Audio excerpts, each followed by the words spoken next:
Wait. What is that? Go ahead. Oh, you scared me. I'm like, Is that a cake? nah. Oh, it is a cake. It's a cake.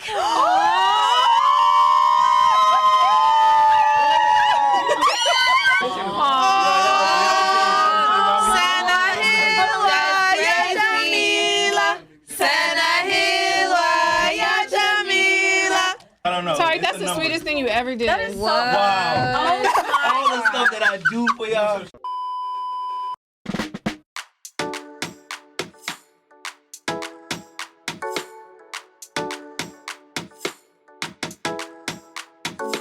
Hello, everyone. Welcome to the Ladies of SOSA podcast. My name is Sahra. And my name is Christine, and today we have a wonderful episode. First of all, it's Sarah's birthday today. It's my Happy birthday, Sarah. Thank you guys so much.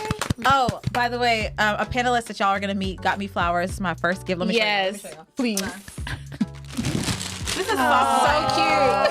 This is what soft life is meant to be. Okay? It's so beautiful. And we're going to keep Amen. it on camera. Should we? I think we should. Okay, we're gonna keep it on camera. But Yes. yeah, sorry, it's my birthday episode, so it's gonna be a little bit celebratory. But we do have an important topic to Yes, we discuss do. today. Yes, we do. Yes. So today we're gonna be talking about feminism, but not just feminism at its face. We're gonna be discussing feminism in the context of South Sudan and how feminism shows up in Africa. Because there's nuances to feminism and this conversation. And I think how we learned it is through the lens of Western culture.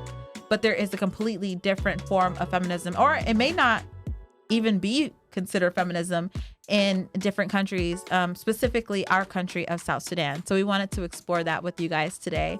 And we hope you guys, if you're not from South Sudan, if you're from somewhere else in Africa, please share your thoughts and opinions below, and make sure you like, comment, and subscribe this video so that this can be pushed up to the algorithm. Yes, so I think it's important before we get into introducing the panel to first define what feminism is. So feminism is the belief that women and men should have equal rights, opportunities, and respect in education, work, politics, family, and society. It's about fairness, not replacing men, and it values both genders' contributions. Yes. Yeah, so Sarah, please introduce our lovely panel so we can get into this conversation. We finally have women in the studio, new faces. We do. So we scouted some new ones. We didn't really scout them. We met them. We know them. I'm So where did you meet them? Let's get into that first. Okay, so Emmanuel, Tosin had a show. Tosin, he's a Nigerian comedian. He's been on the show. He hosted a comedy show. I think it was like a few weeks ago, Thursday, and Emmanuel was part of it. And so I showed up to show support. Christy was supposed to be there, but she had to work. She was out of town. You were out of, Yes, I was in Montana. Big boss things. Yes. Yes. And then I met two beautiful South Sudanese girls. I met them before, but this is like an official, like I feel like I got to have like a conversation with you guys. So I met Callie and I met Aza, her sister, but I want to give you guys an opportunity to introduce yourselves. Well, hello everyone. Welcome. First time. Thank you. My name is Aza. I am a student. I'm studying psychology and I live in Fort Worth. So yeah. Awesome. We love it. So grateful to have you, beautiful, and your sister as well. Please introduce yourself. Hey guys, I'm Callie. I'm also a student from Fort Worth and I'm studying journalism. Love that. And can you please share with us what your tribe is? Because I was literally telling you before we started recording, I've never met anyone from that tribe. Okay, so I am in Dogo. Okay. So I hear that a lot, so you're not alone. I'm not going to lie. And I've also only met probably 5 Ndogo people in my life. It's crazy, but besides family, you know what I'm saying? But yeah, That's what I was so yeah. So it's a really small tribe. So anybody that I do meet, it's we're automatically family. Are both of your parents? Both of my parents are Ndogo. Yeah. Okay. Yes, yes. Wow. What is something different about the Ndogo tribe that kind of separates you? What would I say? That's hard. I would just say it's a really small tribe, honestly. What part of South Sudan are y'all? So we're Western Bargazal. Okay. Oh, So that's where we're from. Is there a dance maybe that's different? Do you know traditional dances? There's different. I don't know. I'm not gonna ask you to do What's that.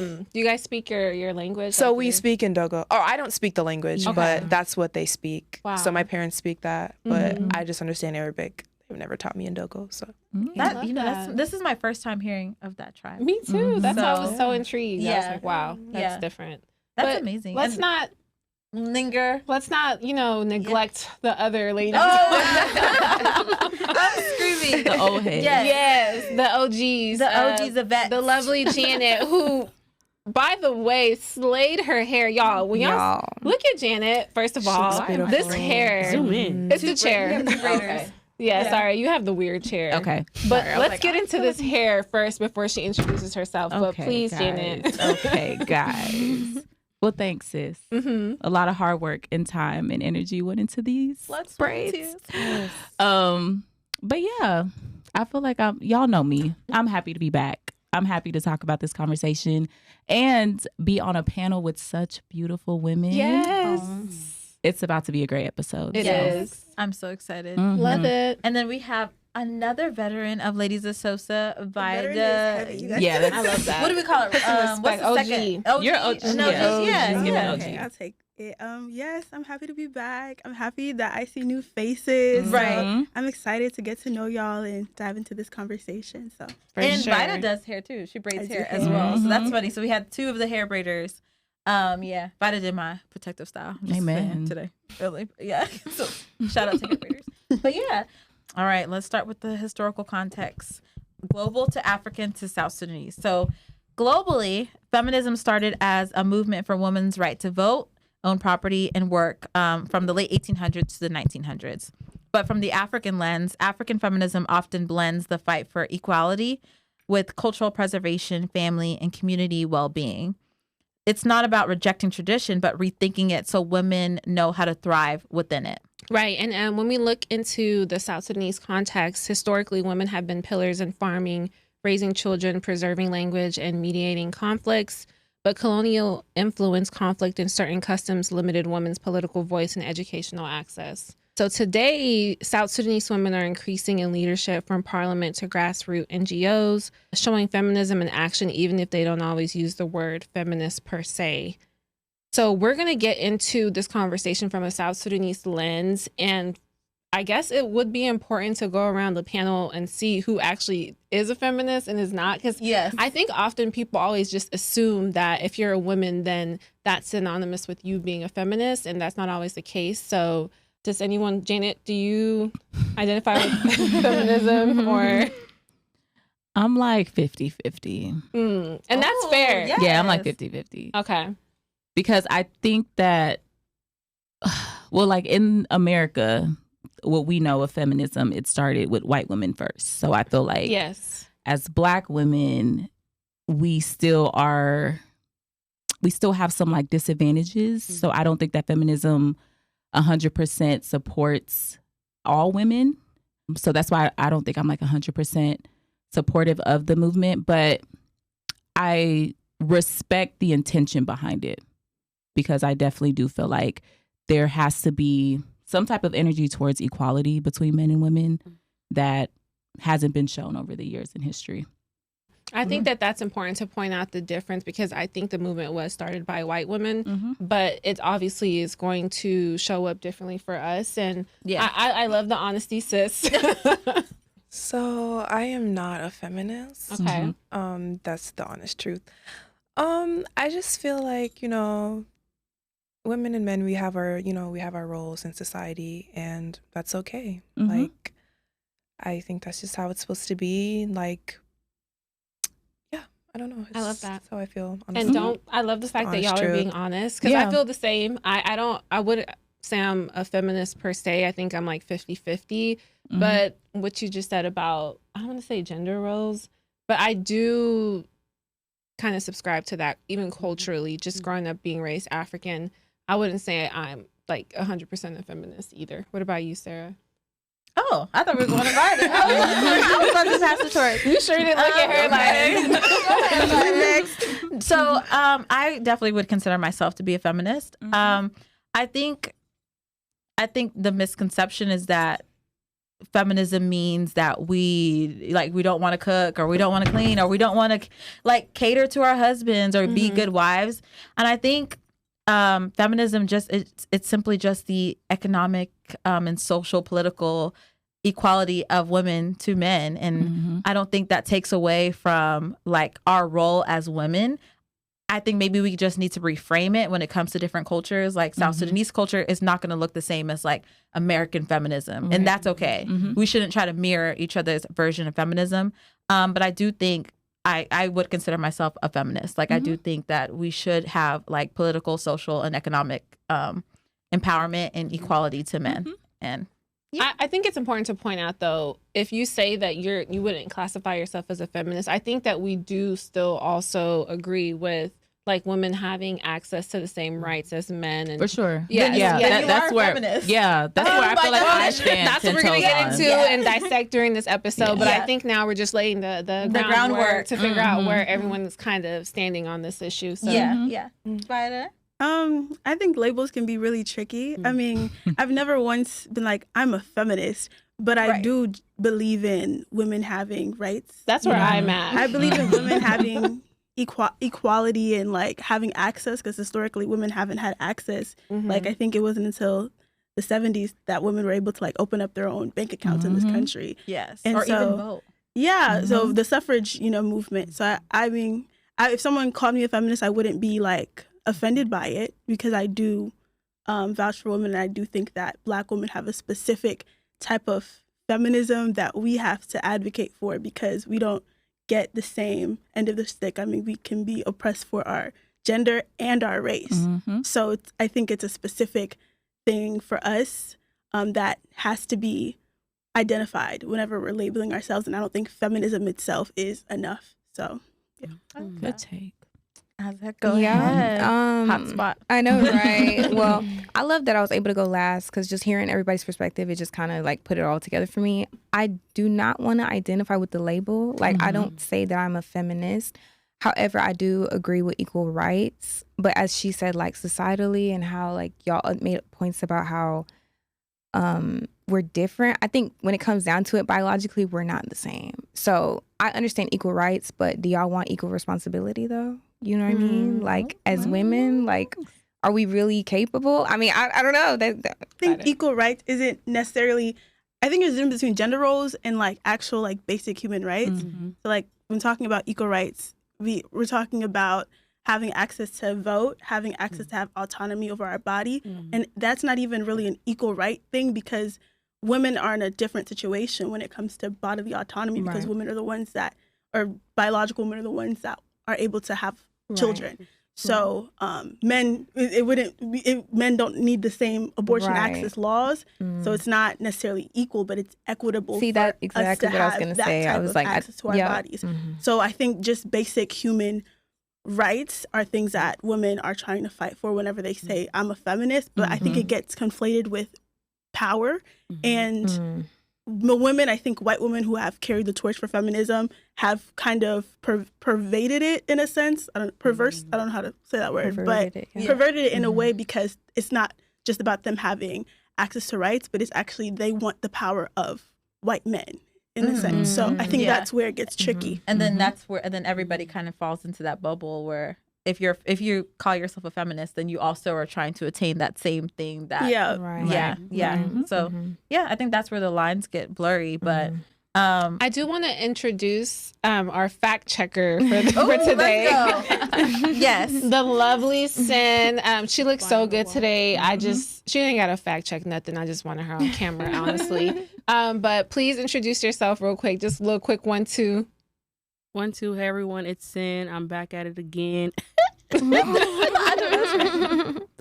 No, I'm happy to be here to support, fact check, just be another body in the building and see all these beautiful faces and hear you guys' opinions. So yeah. Love it, sis. Thank you for being here as always. Since we're discussing like the historical and the traditional aspects of feminism, can I introduce like my mom? I called my mom and asked her about this because I wanted her feedback as an older generation South Sudanese.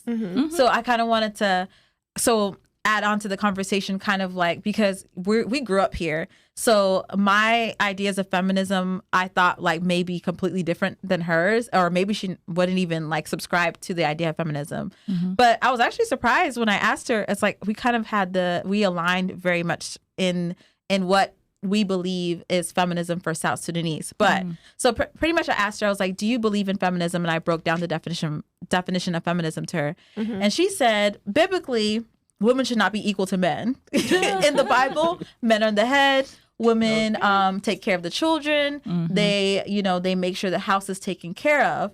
She said, but due to technology and multiple marriages, women had to educate themselves to be able to balance out the unequal advantages. So essentially, because men in South Sudan are able to have multiple wives, they really have the advantage. And then they would have wives that are younger as well. So the younger wives would have the advantage, and they would probably be the one that would live happily ever after with the man if anything was to happen. So women, like older women, it's like, I guess, a safety net would to educate yourself just in case you're no longer married, just in case you don't have that financial backbone in a husband. So she said it helps for women to be educated and to be able to find jobs. And then with the SPLM, I guess there's an initiative where they gave 35% of women I guess I don't know how you would call it. What do you call it here in America when you give women or give minorities a chance in the workforce? Like DEI? Yeah, I mean, I guess she called it something, but she was like 35% of women were included into the SPLM to be political figures, and then that kind of trickled down into other political offices. So 35, they're trying to fill in that quota of 35% women. So South Sudan is trying to push for women in the workforce. So. I just wanted to add her. I don't want to take too long, but no, this is good. I feel like it's really good just to the hear from an context elder. of what my mom was saying. She was like traditional challenges was dowry. Obviously we know about dowry, where young girls get sold or married off to a man that has money and has resources.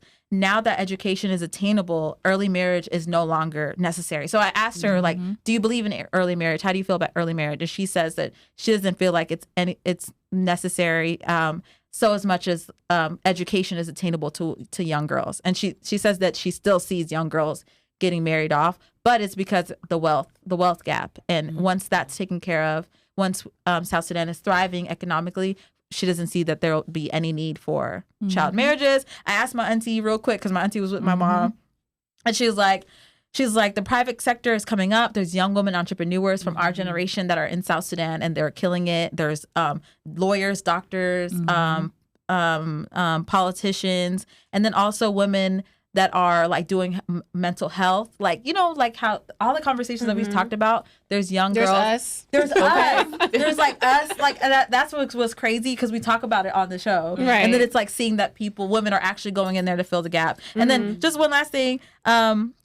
She said that the idea that women are meant to be at home is a myth. She's like, South Sudanese women have always been feminist from the beginning. She's like, when the war started and we fled and we came to America, the women are the ones who held down the household, which we talked about on this podcast as well. It's our mothers picked up 2 jobs or had full-time jobs, and they're the ones who were taking care of the kids and still working, while our fathers were either fighting back home in South Sudan or lobbying and bringing awareness to the war in South Sudan. But women were the one here in Diaspora who were working and filling in that, being the financial backbone, because war doesn't pay, unless so who's going to take care of the kids? So it was really women. So just to give that those are context. Great. I'm sorry, I didn't mean to take a long time. I just wanted to make sure I got everything so that we got that traditional sense, and maybe we can add on to that and see if we agree, if we disagree. I agreed, and I'm like, oh, this is the older generation, so I was kind of surprised. So I'm so sorry, y'all. No, don't apologize. That was great context and another generation's perspective. So I think that was really good for you to share. I think South Sudanese or African culture is very conservative in the sense of gender roles and everyone kind of playing their role within the family to make things move along. And I know with the introduction of feminism, a lot of things changed in the world within the last few decades. So I want to ask the ladies, one thing I see a lot, jokes wise, on X is if I would have known they was going to fight for us to have to work, and this is what it was gonna be, that's exactly I would have, stopped those sisters. Stop them. Because that's why I say I feel like I'm 50-50 about, because it also goes back to what Vida was saying about the difference between feminism and like gender roles, right? Because I think from my understanding and perspective of feminism is more so like just basic human rights, right? Like being able to vote, go to school, have a job if you want a job. Yeah. But also on the flip side of how it's kind of advanced over the years, it's more so like, okay, well, women kind of can do anything that men can do. But then also, I don't want to go to work every day. Like, I realize I'm like, I would rather probably be in the house or like be taking care of kids. But I don't think that's more so feminism. I think that's more gender roles. Yeah, like, no, I look at it more like gender roles and how that has been the way that it is for so many years. Yeah. And then now with just the shift in history, that now we are able to do everything that men, or in the sense that men can do. Which is great, but we're expected to do that and that's what, do everything. That's what like I'm trying carry to our responsibilities as women. Yeah. Which is a heavy burden I don't think to put on people. I don't think they thought that through. Can I interject? Yes. I feel like as a man, you have to be dominant in your career. Like as a man, you're not going to get a good image in society or any respectability if you're not dominating in your field. As opposed to a woman, I feel like that's not necessary. No one's saying like, I need you to be the CEO. I need you to be the CFO. You know what I mean? So I feel like when women do that, that's more so of a personal endeavor. And I don't think that we're really required to do that. You know what I'm saying? So, so what do you feel like we're required to do? But that's like the outside, thing. I'll push back. That's just like a general question. I'll push back on that a little bit because it's like we're caught, like we're the first generation or the first group of women to where you're expected to be able to provide for yourself, right? And you might be judged. Like if you don't have a way to provide, people might call you a bum, even though you're a woman. They might say you don't have your stuff together. They might say, so it's like these expectations before, you just need to be able to do the domestic duties and, be a good homemaker and a wife. But now it's like, what else do you have going on? Right. So we pursued education and all these things and then wait longer to start families, but now we have the pressure of trying to have a career and working and trying to be that wife, that mother, and we experience burnout. And I'm having a lot of confusion being, like, I guess, what are we, like the experimentation generation? I don't know, because it's like, you have to be a good daughter, you have to, hold down your career and finances and stuff, but still find a husband before it's too late. Right. Be a good mother, be a good wife, make sure you're cooking, make sure you're cleaning, make sure you're doing all these things. Yeah. And there's only 24 hours in a day. Yeah, but I feel like that's because we're experiencing both the result of feminism, but also like misogyny and all of these different things all at once, and gender roles. So yeah, I don't think that's like an aftermath of or an effect of feminism. I don't think so. I think it's more so like what she said, like we have the right to choose. Like we don't anymore. But then Sarah, like, okay, so like what else would we have been doing? Right? Like if we graduated high school, we all went to college. So after that, what are you gonna do? Like, are you just gonna sit and wait for a husband? But like, back in the day, we would have been waiting for a husband. We have to have a husband, or we would not survive. But in this generation, what would we have been? None of these young guys are getting like, at 21, I'm ready to get married. Or even 25. So you're so not... what would you prefer? Would you prefer to have been like, you got to a certain age, now you just have to wait for a husband to come and approach you? Or in the context of Africa, South Sudan, wait for somebody to pay dowry for you? That's why I say I'm 50-50, because I like my autonomy. I like to be able to do what I do. Right. But I'm also open to being a wife. So we complicate. Yeah, right. Yeah. But the thing about it is like, what else was I supposed to do? Like just sit and wait to get married? No, exactly. I'm gonna go to school. But that's what girls from South Sudan do. Like I guess that's like where they wait for the husband to pay dowry, or that's what they did back in the day here in America. Like you just got married. But where am I gonna live, Sarah? Exactly. So feminism. Take care of myself. You have to take. I guess you have to take the good with the bad. Like feminism, like like helped you from not having to wait for a husband for you to like live your life and like, you know, enjoy your riches, go on vacation. Like, you know, you would have to have a husband to be able to do that. Like, okay, guys. Now we can do that. Yeah. But what's wrong with waiting for a husband?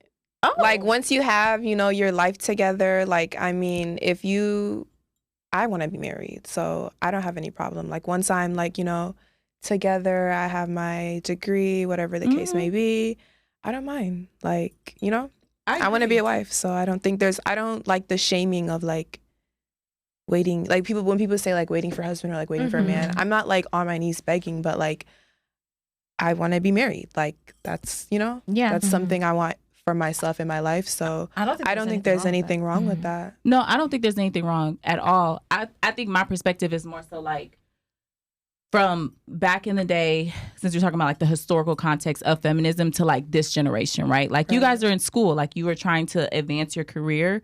And maybe you don't want to work. Maybe you do want to work. Like it's up to you how you want to, you know, navigate your career. But you're not just sitting aimlessly waiting for someone to knock on your door. That's what I'm just trying to say. Like we're still like I feel like back in the day, it's like they really sitting. They probably really weren't sitting in the house. They couldn't go to school. They were perfecting all their skills and like actually sitting in the house. Yeah.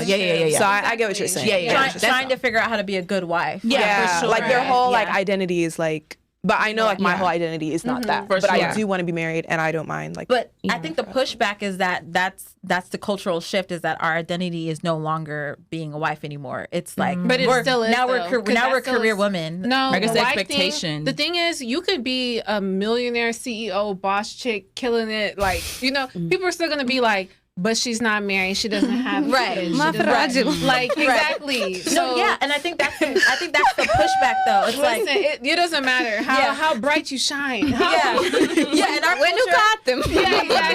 Exactly.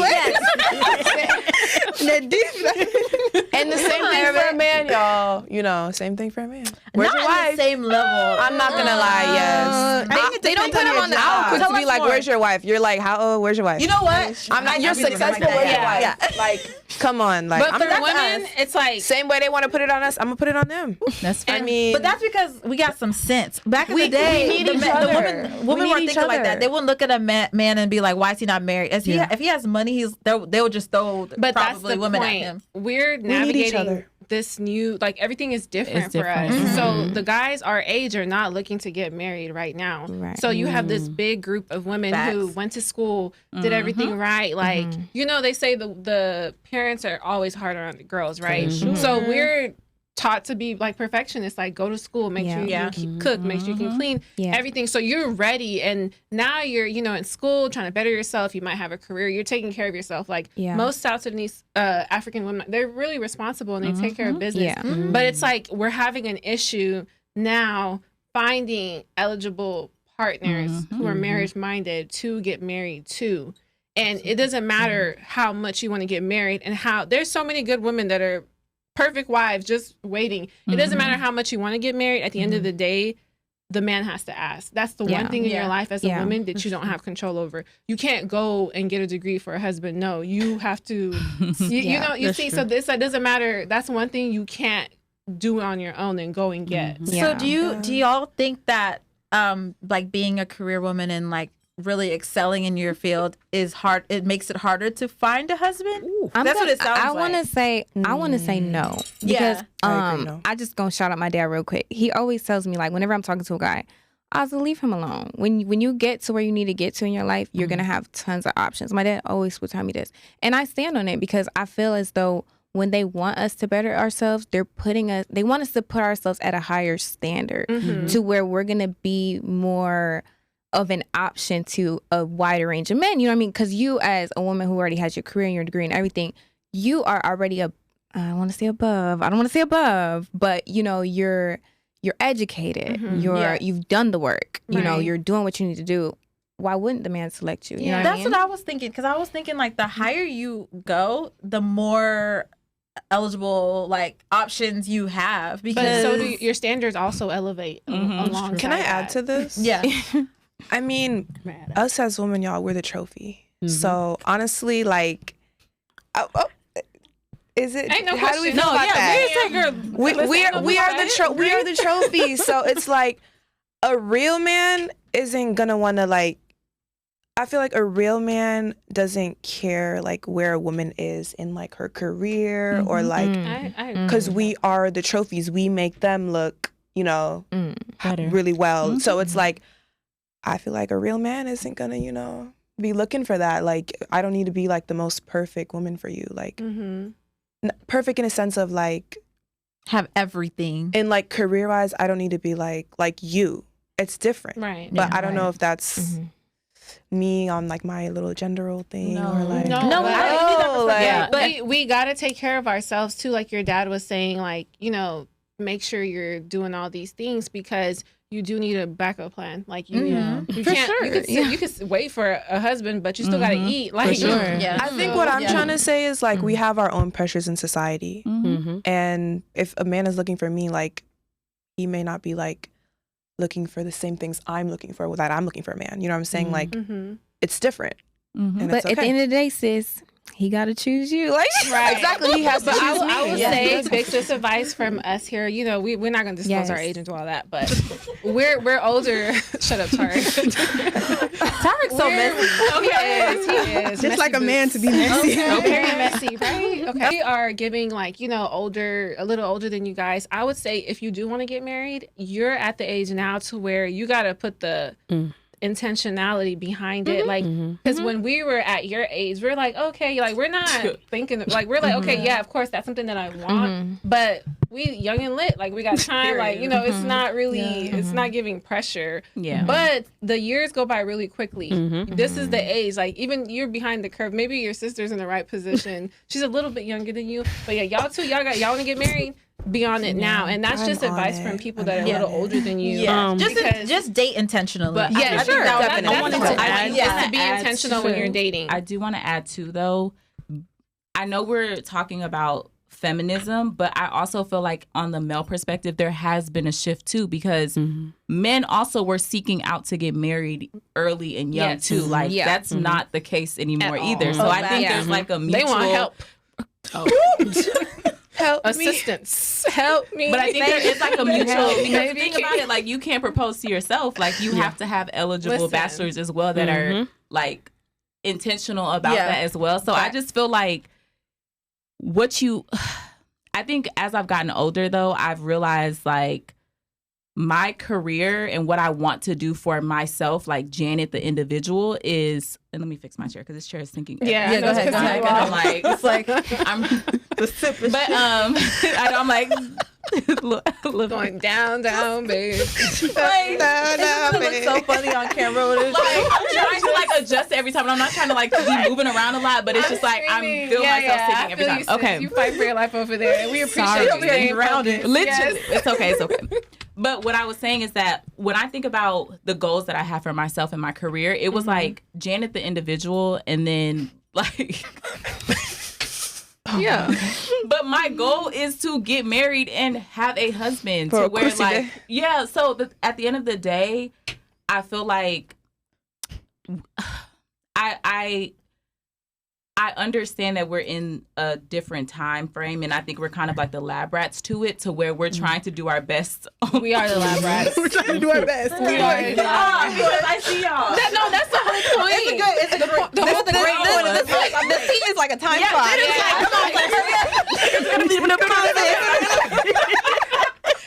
Sweat it out. I'm literally thinking, guys. Okay, what I'm trying to say is, I feel like in the conversation of feminism, yes, I feel like there's a male perspective that is also like enabling the fact that like we as women are not getting married younger either. But I feel like as an individual, as a young woman, I'm going to continue to go after what I want until like I get married. But I'm not waiting around to get married to like not go after what I want to do. But I don't feel like me being driven and wanting to like accomplish all these goals should be a huge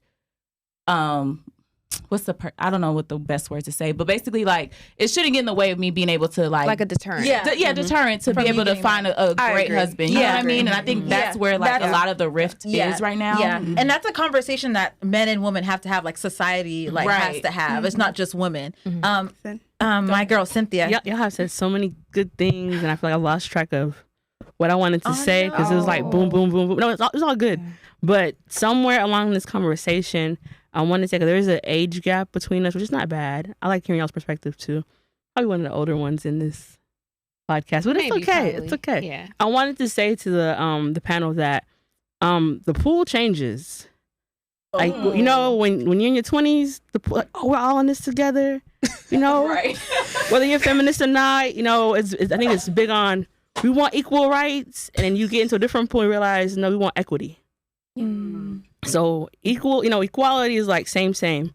As time goes on, you realize, no, I just want to be treated just and fair. So the pool changes, and we talk about, if I simplify it, think more about maybe early to mid 20s. You know, you maybe get your degree, you then go on to get your career. Next up might be husband. He has to choose you, as we keep saying.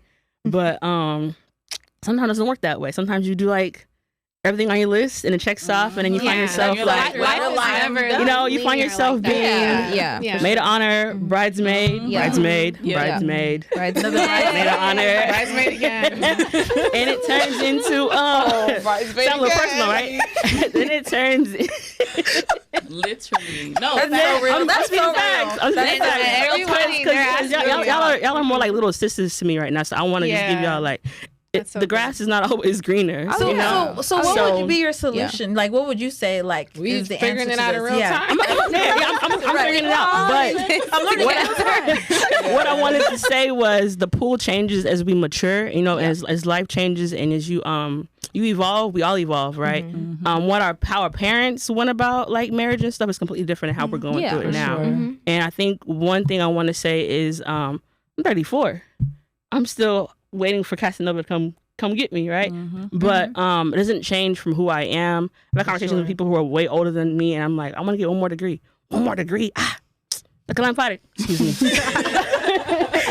Excuse me, y'all. But it's like, why is it as a woman, if you want to elevate in your career or just do better in a different endeavor, why is it seen as like a negative thing? Why is it seen as in like, oh nah, you're doing too much? Like you're chasing too many things. Because I think there's like this new notion that like our degrees and our success is deterring us from marriage. Like it's like I don't know if it's like the red pill or the. I mean, I think like just to speak to that, because like our mother, she's been married for what is it, 30 or 40? I want to say 40. 40, baby. 40. Okay, so 40 years. Can we get her? And like she says like it takes work. You know, like becoming a wife is something you have to become before you're a wife. That's why the Bible says like he who finds a wife finds a good thing, because you are already the wife. But that's not something that you just wake up and I'm a wife. You know, like you have to literally be like, okay, I'm gonna abstain from this. I'm gonna be disciplined in this. Like the little things that you do outside, maybe even with your career, like the things that you're doing. Like I feel like that's what will prepare you to be that wife, and that's how you end up getting. You know what I'm saying? But that's And I wanted to add on just because like I love what you just said now. You know what, like basically what I'm saying is everything happens in due time. I'm a believer, and I feel like, you know, it may not happen today, it may happen tomorrow. But just being patient and waiting, I definitely agree with you both ladies about that. And there are gonna be pressures from people outside who are like, are you still like what's going? Your best friend already, your homegirl, and it's okay to wait. You know, who's for you will be for you. So that being said, I want to make a comment earlier because you said a comment about asking men like where's their wife. I've never heard that before, so that's interesting. Asking a man where his wife is at, that's different. So I wanna, because even adding to that, it's like when I think about it from my perspective as a woman, okay, if I'm not married, I'm again thinking of myself as an individual right now and just trying to like do what I want to do, you know, scratch off the goals off my list. So as a man, it's like, what you doing? Like where your wife at? Like you should be ready. If you're doing ABCD. I definitely agree. Like because sometimes they're not matching what you're doing, and they have the advantage of being a man. So, you know, their pressure is to like be the super successful man, and then once they're there, it's like, where's your wife? Where's your trophy? And for us, they're like, well, your clock is ticking. And that's I feel like that's a hot take, because I feel like as especially African parents, they prepare us to be wives, but are y'all preparing y'all sons They're not, to be and that's the husbands? disconnect. Nope. That's the disconnect how we started the podcast. The podcast was started with why are we not marrying each other, and I feel like that's what it boils down to. But yeah, and, you know, maybe because back home, like men, because you know, because I'm trying to understand, because back home men are husbands. They're ready to be husbands. The way it's always so been, why is it here that they're not? Like, what's the problem? This notion that every man gets a wife is like a new thing. Historically, the man with the resources was usually the one who would have the privilege to be able to get a wife, right? It's not every man that it's like just because you're a man, you're gonna get a wife. Maybe in South Sudan they know that they do. Yeah, so maybe that's the based on you when you come to ask for someone's daughter, they're hand in marriage, you know, knock on the door knocking. You don't come empty-handed. Right. You have to show that you are going to be able to take care, because you're taking the daughter away from that family. So you have to show that you're going to be able to take care of her. So then what happens? I think we need to talk about the economy, because you're talking about resources. How when a man is trying to marry a woman, he can't come empty-handed. He has to show that he's able to take care of that woman better than her own family has been taking care of her entire life, and show that respect. So I think we need to really talk about how there's right now the economy. I think like a lot of people, like even having children, people are having children at a later date. People are starting families at a later date than historically they've been doing that. And a lot of it is because women are deciding, and men, of course, they're deciding we're going to wait until we're financially stable to continue certain things. So I think that also, and a lot of men have the mentality of, I don't want to commit in a relationship if I'm not where I'm supposed to be. Sometimes it's BS, but sometimes it's actually true. No, I'm not going to lie. Sometimes it's true. And I think also people, the way they see it is they think I need to be done and then I'm going to have a partner. And I don't I understand it, but at the same time, I feel like when you have a partner, you don't have to be fully cooked in a sense. Like I feel like the purpose of a partner is we are ironing, sharpening iron. You know what I mean? Like I'm making you better and you're making me better. If I'm in, my daddy's appreciate y'all. But like the way I kind of judge it is if I'm in a relationship with someone, or if they're not helping me reach my goals, if I'm not getting better, if I don't feel better about myself, if they're not pushing me towards where I want to be in life, that's actually dead. It should be dead, because you're actually holding me back. You're a weight. You're a thorn in my side, actually. We want to go scripture. But you're actually in an obstacle. But I think when you're with a partner, they know your goals. They're like, why? You said you were going to study today. Why aren't you studying? You're right. Let me stop talking to you. Let me open up this book, right?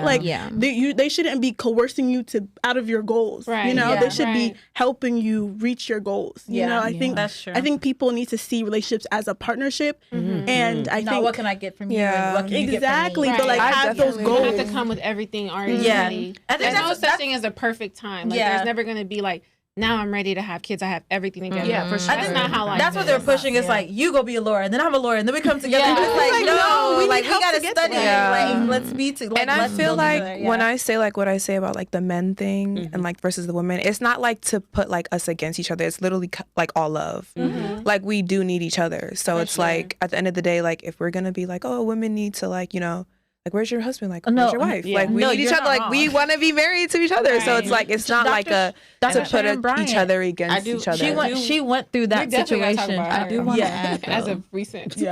I do want to add.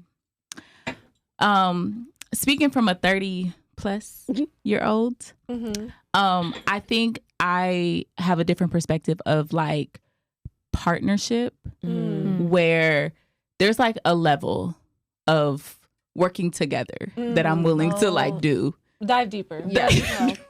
What exactly? Can you explain that? Please unpack. It's 50-50 in the building, y'all. Yes. Because I like that point that you made, because yes, the economy, yes, like partnership is two people coming together. But I feel like I feel like there's a certain, you have to be put together. I'm not building you up to where like we're at the same age, we're like age mates, but it's a significant difference. And I think that's the conversation that a lot of women are having when it comes to marriage. It's like, as I've gotten older and even just like dating and things like that, I've definitely been more stricter on my standards in terms of men, because I think the going back to like the original conversation of like where is that difference between women and men in terms of that accountability and all of that. So I feel like I'm no longer building a man. But the key word is no longer.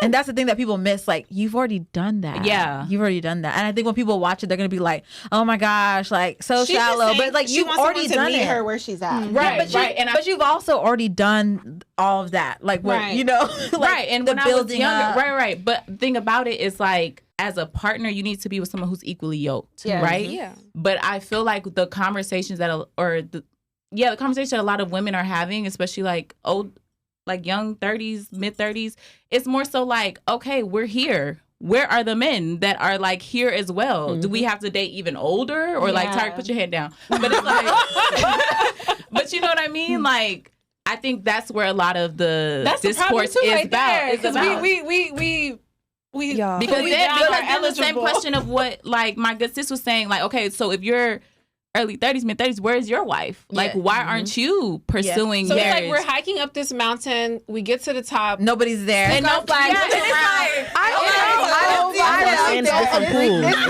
I really don't agree with that. I really don't agree with that. Please, Callie, elaborate. Yeah, real quick.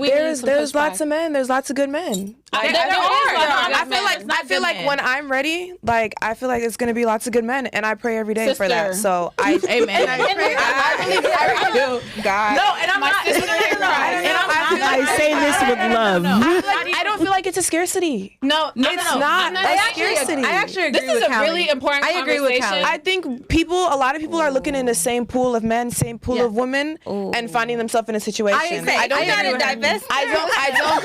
not think there's a scarcity on good men and good women. Like there's not. Like open up your options. I like that. That's not my point. There's not a terms scarcity. Of like men not being ready to be married, but I think when we're going back to the conversation of women getting married younger, like there's not a lot of young men that are ready to be married. Agreed. And that's what I'm saying. Like being in my 20s, I wasn't twiddling my thumbs like, oh, I don't want to get married. I'm just gonna like have fun.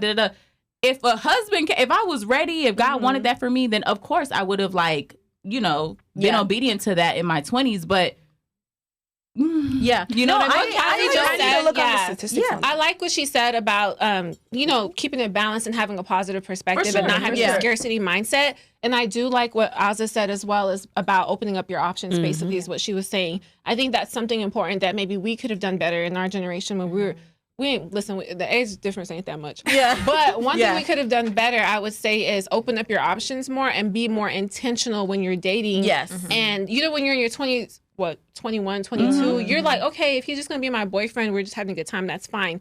No, that would have been the time to be like, I'm dating for marriage. Yeah. That way you have more of a runway to be able to be like, okay, 25 plus. So I have a question. 24 was a good time. So I have a question. Yeah. When did you feel like if that was for you, in a sense, in your 20s, what age would you have thought that you would have been ready for marriage? I knew like, all right, 27, 28 was like, okay, we're not playing no more. 25, like you could have been married at 27. 25, I feel like that prefrontal cortex develops, and I feel like that's when you get sense as a woman. That's when you start peeping stuff. It's like you're not, nobody can take you for an idiot. No, like they can't play with your mind no more. After 25, I feel like 26. Because the thing is, during all of this dating stuff, you're still trying to secure yourself career-wise, school-wise, financially, all in the midst of this. For sure. Yeah. So there's no guarantee that every good woman is going to get a good man, so that's why you have to make sure that you're doing what you need to do so that you can eat. And can I speak to that though? Yes. So I've heard generations a lot, and I just had this conversation with my sister. She's older than y'all, so I have a sister that's older than y'all. So we talked about how things happen in generations. So I feel like for y'all, everyone here is first generation. Am I correct? So as a first generation, like y'all had so much to deal with. I don't want y'all to ever discredit what you had to go through. Like, you had to figure it out. You had to be in the midst of South Sudan versus America. Like, you were in the midst of two cultures, and then you're trying to navigate school, your career, and then a husband. So I feel like I want to, like, when my sister speaks, she's speaking from a term, like, from a point of Gen Z. Gen Z has watched y'all. We have watched, you know, we got to like kind of observe it from the outside. Sure. So that's why we can move different. That's why there's 22-year-olds or whoever like in my age that are saying, okay, I want to be married, so I'm going to do things a certain way. Sure. But y'all didn't really have a model for that because who was before y'all was y'all parents who were in Africa. You know what I mean? So and they told us, don't like, get married now. Finish school. Right. And that's what they said. Right. Yeah. So, I mean, you know, so it's good. I mean, yeah. I love that. And one thing I noticed too is before you're very career minded, but I feel like genetics don't play. Like as you get older, there's some things naturally, biologically that you as a woman are going to start desiring. And the can you have it all argument, I think, comes into play as women all the time. Because can you be successful in your career and still be a good wife and mother? And I've realized the older I get, the things that may have been important to me back then, like, oh, I want to be successful, I want to be this, and that, it's not as appealing to me the older I get. Now I value more starting a family and being a good mother and a wife and like that being more important, even if I'm successful. Of course, you know, we're ambitious. We have a lot of things we want to accomplish, but I'm realizing now, like, yeah, that's crazy how I'm just like any other woman. Now I'm at the age where I look at baby videos and I'm like, oh my gosh, my ovaries. And so like, you know. Yeah, and you can still have that. You're going to have crazy, that too. But it's real.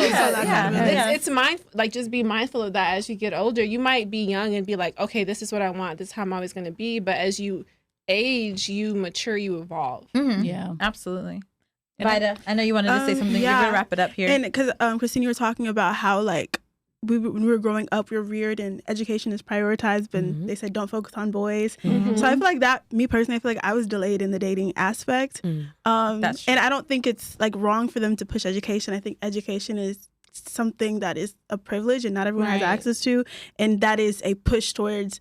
It's a feminist action to be able to have access as a woman to education and autonomy and your own building your life. But I do think being delayed and not even discussing dating, I think that delayed me. And so I've dated in my early 20s. And I literally reflect on the way here. I'm like, I feel like that was a teenage relationship. You know what I mean? Like, did you feel guilty? Like you felt? I mean, I didn't feel guilty, but once you start dating, it's I felt like I wasn't like looking. I feel like because I was such a late bloomer, I didn't feel like I was like navigating it as someone that was an adult would navigate it. I felt like someone could play fresh me. to it. I felt like someone I was green. I felt like someone could play me. And it wasn't until I experienced more things and I talked to people that's that not I was good. like, ooh, like you need to know like that, you know. No, and that's actually we're all gonna be in relationships, so it's like it's kind of so weird how they like shelter us from like for sure. You know, like that experience. Like obviously we're gonna have friendships, but we're gonna have like romantic relationships too. So it's like we need to know like how to navigate that, and like they need to tell us. Like, you know, my parents have been married so long, and it's like, don't date boys. Like, what? Like, come on. Like, you know, I need to be like y'all. So we need to have this conversation, and we need to like open it up. Like, and that's how you end up being played and all that. Yeah, like or pregnant. Yeah, like just silly stuff when it's like it could have been prevented. Like, we need to like open that and like really like get comfortable with it. Like Americans are. And these are really amazing points. I didn't even think about the fact that we didn't really learn about dating. Like my mom never taught me how to date. And I think that's a disconnect, because I think for the most part, Western culture teaches young women how to date, how to 100%. How to find men, how to know who's a good man. It's taboo. I wouldn't say they teach, but I wouldn't say that it's taboo. Like it's a little more normal. They talk to them about boys. Child to have a boyfriend. Versus for us, like your parents are gonna kill you. Like you can't be having. I feel like you can't do that. I feel like my experience, like I found out like when it would happen. Like say like I'm in school and like a boy is like teasing me. I go tell my mom, and the first thing she says is, "Oh, he likes you." Like I would have never knew this if it wasn't for like this experience of him, like, you know, coming to you, you know, but like, why didn't you tell me that? Like, oh, when you go to school, like boys are gonna like tease you, you know, that means they like you. Like, I'm thinking like, dang, like, what is it with me? But it's like, oh, like he likes me. Like, why didn't you tell me this? Like, why am I just finding out these things? Like, I have to come to you. Right. And you're my parent. Like, you need to like. So love you, Mom, but like we wish we could continue on this conversation. This is the nuance of the conversation. It's just like, you know, I love the different age groups, as well as like your mom as well. I love that. And my auntie. And your auntie. I love that. So I think we're battling like idea, the notion of feminism, and also patriarchy. I said gender roles, or I said misogyny earlier, but I meant patriarchy. Like, we're still navigating both of those things because patriarchy has always existed, and then feminism is kind of like combating that, and we're just trying to navigate. And then comes in our culture, us being South Sudanese, and how we were raised, and the traditions, and all of those may not align. So I think we're just learning. And what I do want to highlight some of the positive aspects of feminism, just so that it's not like one-sided. Everyone's like, oh, I don't know. Yeah. Right. But voting rights, workplace rights, education access, domestic violence, bringing awareness to that, sexual harassment, unequal pay. I feel like all of these things, safe childbirth, like there's a lot of positive things that have improved the lives of women that have come out of the movement, especially here in America. So I don't want to make it all negative, but I think this was a very healthy conversation. I think this conversation was positive. It's clearly just we're figuring it out in real life time. Positive in real time. Yeah, for sure. Yes. Like, so we're the guinea pigs. We're the guinea pig generation. Yes. So shout out to everyone who's watching this episode. Thank you to all of your contributions. To this. Loved having the new ladies. Yes. You guys did amazing. Natural. Yeah. How'd y'all feel? Were y'all nervous? It was actually really good. It's fun. Like y'all said, it's just really a conversation. Yeah. So vibing. Really Will you come back? Yes. This is my type of thing. I love it. I'm gonna be back. You guys did amazing. First episode of many for me. Yes. We have a new face. Yes, love it. It's so hard to get women on the podcast, so so happy today. And I want to give a shout out to my mom and my auntie, Carolina Atong. They both contributed to this conversation. I called them. They were all the way in Juba, and they were happy to contribute. They said to say hi to Christine and Ryda and all the panelists and Janet. She was like, all the girls. She's like, we love you guys. We watch you guys here in South Sudan. Too. So it's amazing to like bridge the gap. And they said that when they come to America, they're like, we want to come and be on the podcast. I'm like, okay. I'm just like, okay, because I'm like, just come and we'll see. For sure. But I just bridging this gap, and we need to have more conversations like this. I love this. Yes. This was a good conversation. Like I just feed off of this. Like when I leave, I feel like I get so much from it. I can't skip out on you, sis. How did you feel about the podcast? Your experience? This was fun. I'm not gonna lie. When I first was getting ready to speak, I thought I was doing a speech in college, and I was nervous. I was scared, and then I was like, "You just gotta let your hair down." Right now, thank something you. outside of your comfort zone. I applaud both of you for putting yourselves out there. It's not easy, but I know the viewers are gonna love you guys. So thank you. And I do want to add, you guys are just like so mature and so amazing. Like even hearing you guys talk, I'm like, oh my God, like the future is bright. Like, wow. But y'all were the pioneers. Y'all our generation. Yeah, I think Gen Z is like. I wasn't thinking like that at 22. I'm not gonna lie. I was like, oh, y'all are Vida's mature too. I forget that Vida's your age group. And I love how it's a new opportunity for you to meet, because Vida moved here from Kansas City too. So it's like, she came on the podcast. That's how we met her. It's an opportunity for you to meet other South Sudanese people. Never met anyone from the Ndogo tribe. So now I know that Ndogo tribe has beautiful We women. actually exist. Yeah, for sure. I'm very happy about that. Not you promoting people to come on. You can meet new people. You can promote your tribe. I love it. We love it. It would be right if we didn't do it. Absolutely. So you make sure you like, comment, subscribe, follow our Discord community. Where can we follow you guys? Oh, yes. Kelly has a YouTube channel. Yes, Callie. Yeah. Stop it. I have a YouTube channel. I think it's just Callinella. And then you can follow me on Instagram at Callinella with 4 A's. Yes. Love it. Azza, that's where I be. Where can we find you? You gotta see me, y'all. I love that. So I have been off of social media for 3 years. Okay. 2 months, I'm gonna hit my 3 years. So I'm sorry, y'all. But if you see me in the DFW, say hey. Say hello. You gotta get your And she'll you can find her on the Ladies of SOSA podcast. Yes, y'all will see me here. Yes, I love that. See me here. Love it. You need to find this wife in real life. Yes. She said, no social media. Amen. No social media with this one. You need to find your wife in real life with my sister. I like that. Find me in real life. Okay, find me in real life. So you guys find us in real life in the comments. And like, comment, subscribe. Happy birthday, Sarah. Love you guys. Love you too. That was such a good episode.